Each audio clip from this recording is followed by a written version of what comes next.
Toothpaste and brush. See how much better the brush makes my hair look? I'm just joking. It still stands up straight. It doesn't matter where you are. It's always going to stand up straight while you're up in space. A lot of people ask about toothbrush and toothpaste. So, luckily enough, toothpaste, you can do it upside right this way, is sticky, and so it sticks to your toothbrush. No problem. Another cool thing is that water sticks to your toothbrush too. If you can see it, I'll have some water come out. The water is pretty neat up in space. It'll stick to your toothbrush and it will make a big bubble. And that's just by surface tension. And then you can drink it. So a lot of people ask about what do you do with the toothpaste after you brush your teeth.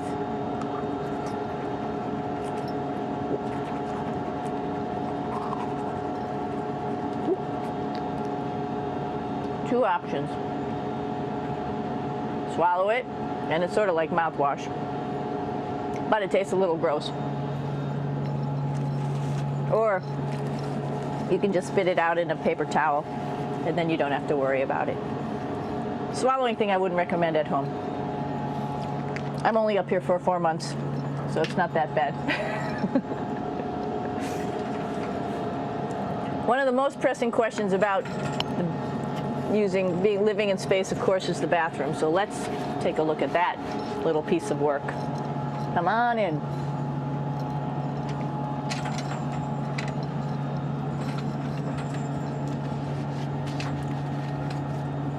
Here we are at the throne. This is awesome. You might see the little, you might have noticed the little moon on the outside. This is our orbital outhouse right here.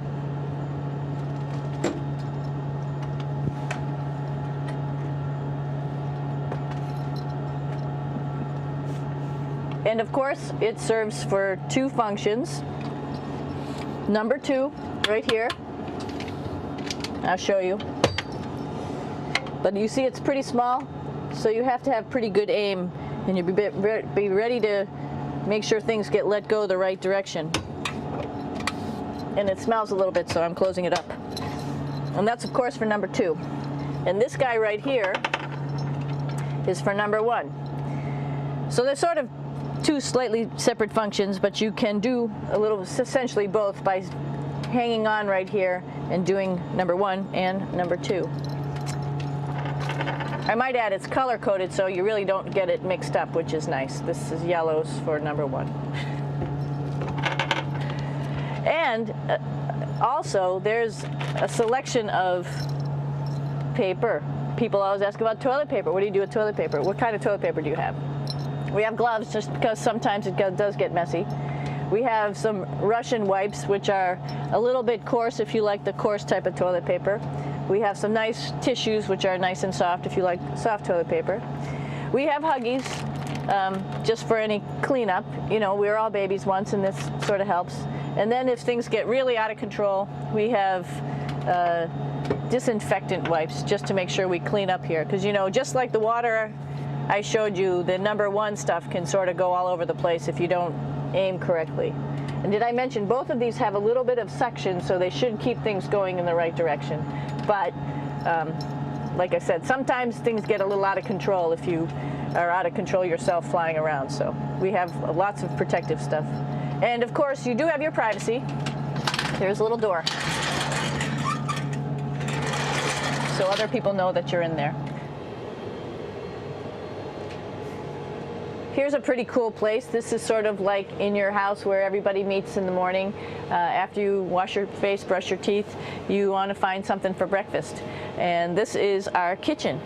You might notice there's all sorts of foods here. It's like opening the refrigerator. You got all your different stuff that you want to have: drinks, meats, eggs, vegetables, cereals, bread, snacks. And that's a good place. That's where you find all the candy. Side dishes, and then some little power bars just in case. So we have all this type of food. Some of it is dehydrated, and so we have to hydrate it, fill it up with water. Some of it is already made, and then all we have to do is heat it up. So something like this, I'm pulling out barbecued beef brisket. Pretty yummy. Not only is this food made in the US, but we also have food here from Japan. We've got Russian food. As you can see, all these red containers are filled with food that's from Russia.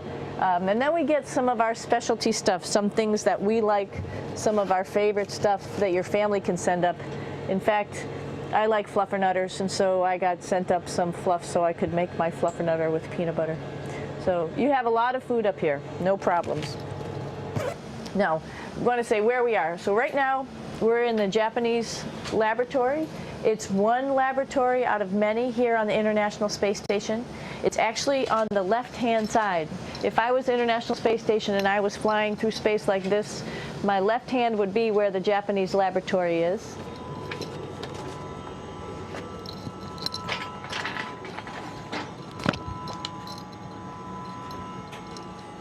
So now again, we're on the right-hand side, all the way on the right of the International Space Station.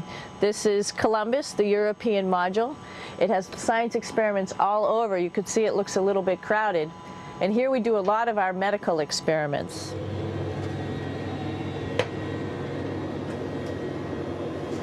Here we are in the US laboratory. Again, this is a laboratory with science experiments on all of the walls here, all sorts of stuff that we do. And one of the things we also do is we exercise. We have some exercise equipment on board the space station. We need to do that because we lose bone density and muscle mass while we're up here, and that's a result of not having to fight against gravity. So how we keep ourselves in shape are with a bike, a treadmill, and a weightlifting machine. This is the bike. You notice the clip pedals. So all you need to do is actually clip your feet in, and then you can start pedaling. You don't need a seat because you don't sit down. Actually, I haven't sat down for 6 months now, so you don't need any type of seat. Just make sure you're held in with your pedals. You probably see that the bike bounces around a little bit. As I move it, it's not steady and held to the wall firmly. And the reason for that is the space station is pretty big. You saw that there's also solar arrays on the space station. If we start putting any forces into the space station, it's going to make those solar arrays bounce around a little bit. So to prevent that, the machines bounce around a little bit, move around a little bit, and that way we don't put any forces onto the structure of the spacecraft out to the solar arrays. All right, a little farther on. Come on.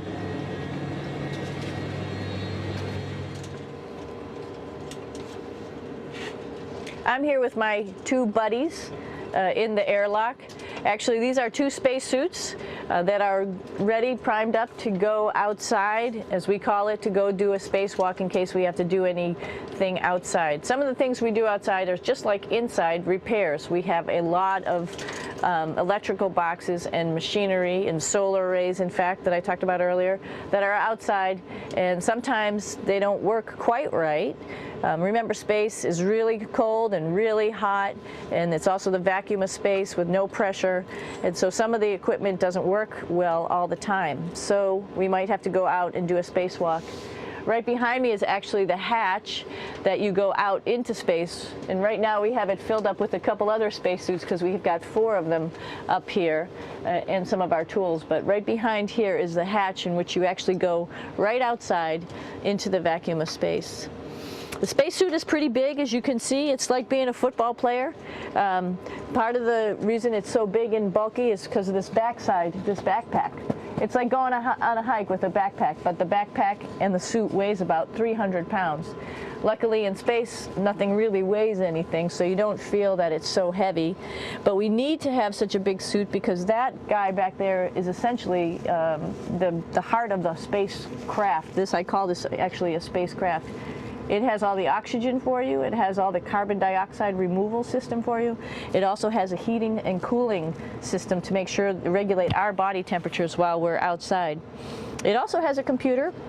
So it tells you on a display here if there's anything that's going wrong with the suit, if we're running out of oxygen, if we have too much carbon dioxide, or any type of electrical problem. So it's a pretty awesome little spacecraft, and actually got to go out, use my little spacecraft a couple times, and it worked like a charm. Lucky that it works very nice. You might want to see what the helmet looks like. It's pretty cool too. We don't usually go out like this, so you usually can see when the helmet's open. So you can see what it looks like inside. Somebody's little head would be inside of here. So you can see, you can turn your head all the way around while you're inside of there, but the helmet stays still. So that's determines your how far you could see. And it's usually pretty sunny out there, so we have to wear our sunglasses, and this is our sunglasses right here, which make you look pretty cool.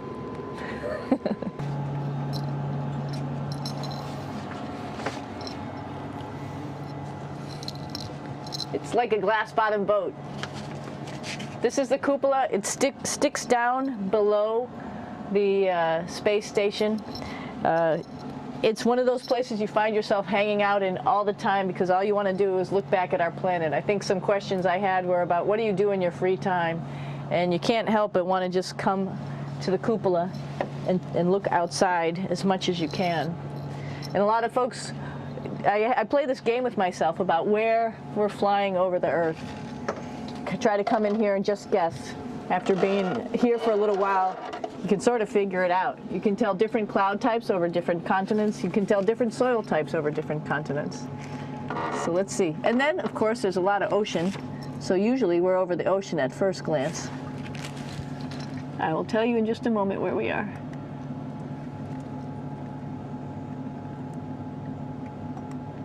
What? There we go. Oh, right now we are right over Africa. It's a little bit cloudy, as you can tell. But we're right over the continent of Africa.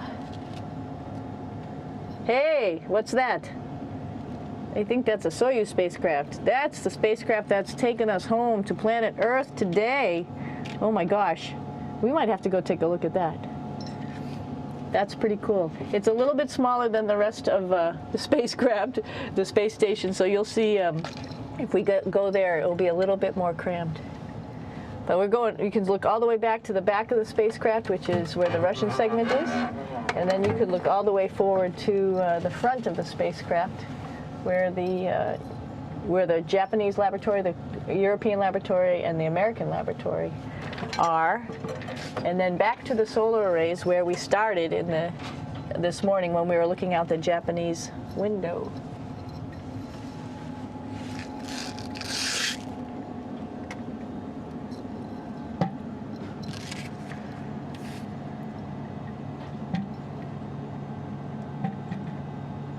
So other questions that were here are, what would you recommend as a job, if so, and to what type of person would want to be an astronaut? I think people who would like to explore, of course people who like math and science, that's what this is all about. We have people in the office who are doctors, teachers, veterinarians, engineers, pilots, so all sorts of people become astronauts, and I think if you see it's just sort of cool, so I think people who like to do a little adventure and like to do cool stuff probably usually become astronauts. Hey, one thing I didn't show you, or I talked about but I didn't show you, was the exercise, another piece of exercise device, which is the advanced resistive exercise, and that's what this is right here. This is ARED, and you could probably see this bar. Let me just do a little bit of maneuvering here. Stand by. You have to set it up just like at any other gym.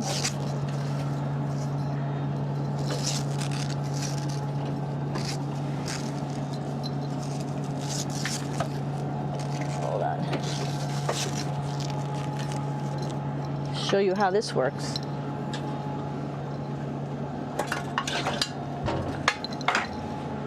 So you can see you can change your attitude just by going from one module to the next, going up from the cupola down here. This is what we call the ARED.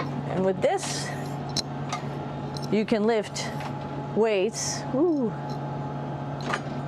based on vacuum in these cylinders, just like you do at home at a gym.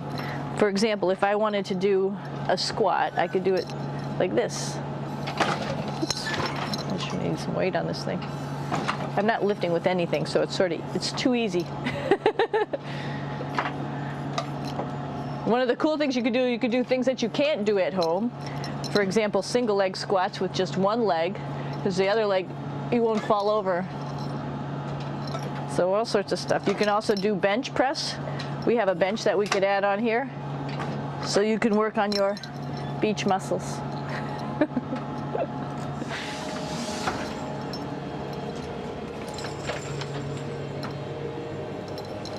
Hey, Aki, what are you doing down there? Crashing things. This is one of the cool things about space too. It sort of looks like there's a big old hole here, but you don't even think twice about it. You could just jump over the hole, or if you want, you can go jump into the hole. I'm coming down. Woo!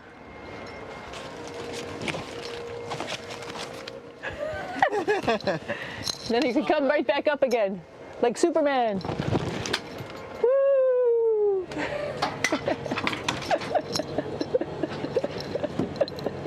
We're lucky we have a really cool big space station that you can fly around in. That's actually called the PMM. You might have saw it out the window. It's a big silver canister.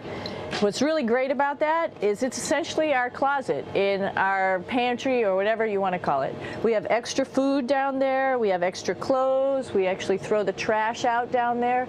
So it's nice and organized, and we have all of our stuff that we need while we're working in all these other modules all stowed in this location down here. And it's a lot of fun to play in. So we're going into the Russian segment. Be ready. You don't need a passport either.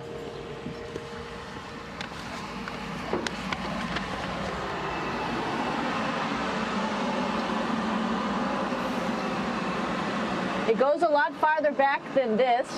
We'll go take a trip and say hello to the boys down there in just a minute. Well, let's do that first, actually, and then we'll go down to the Soyuz at the very end. This is Yevgeny. Hi. Doing a little tour.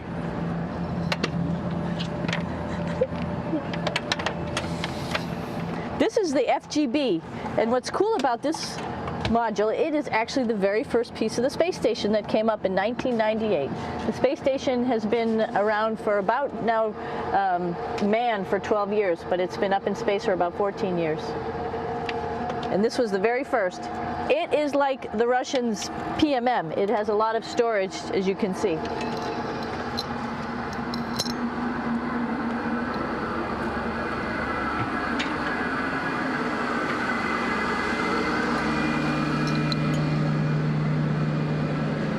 Можно? Снимаем. Чуть-чуть. So here we are in the heart of the space station, really. This is the service module. This is the central post. In case we had any problems, I know a couple of the questions were about what type of things do you have to worry about. And some of the things we have to worry about in space are fire. If we had a fire, if we had a depressurization, like we were hit by a micrometeorite and it made a hole, or if we had some type of toxic atmosphere. We use ammonia for our radiator, so there is a possibility that ammonia could come into the vehicle, and then it would be bad for all of us. If we have any of those problems, we come right here, which we call the central post. It is the main heart of the space station. It was also the first computers that came up here that ran the space station. And so behind this wall right here are these main computers. So we gather here as a group of 3 or 6 and then figure out how we're going to either fight the fire, patch the hole, or solve the toxic spill. And what's cool about this module, of course, it's the central post. It also has great windows right down toward Earth. It has controls to fly in visiting spacecraft if they need some assistance right here. It has Russian computers as well as American computers to help us control anything we need to on the space station. It's a couple of our crewmates back there, Oleg Novinsky on the right and Yuri Malenchenko on the left. And there's also a second bathroom here, which is really cool because 6 of us going to one bathroom is really tough. And so there's one bathroom here and one bathroom on the other side where I showed you. And you can probably see on the wall behind Oleg and Yuri some of the heroes of the space program. Korolev, Sergei Korolev, who was a chief designer of putting men into space, and of course on the right-hand side, Yuri Gagarin, the first man to go into space. So just reminds of our roots. Yuri, what are you doing? Что делать? Making coffee. Oh. Black coffee. Yeah. Looks good. Okay. Спасибо. We're going to check out our Soyuz real quick. Make sure it's ready to go. All right, back to the Soyuz.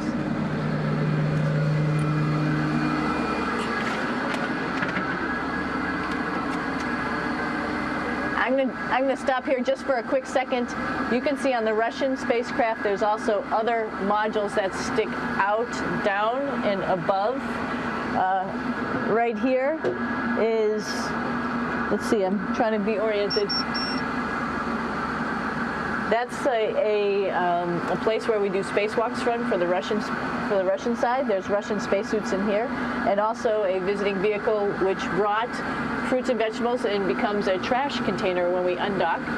Up on this side is also a future place where they're going to do spacewalks from, and connected to it is Kevin's, Oleg's, and Yevgeny's Soyuz spacecraft. And now let's go see ours. О, извините, No problem. это пробка.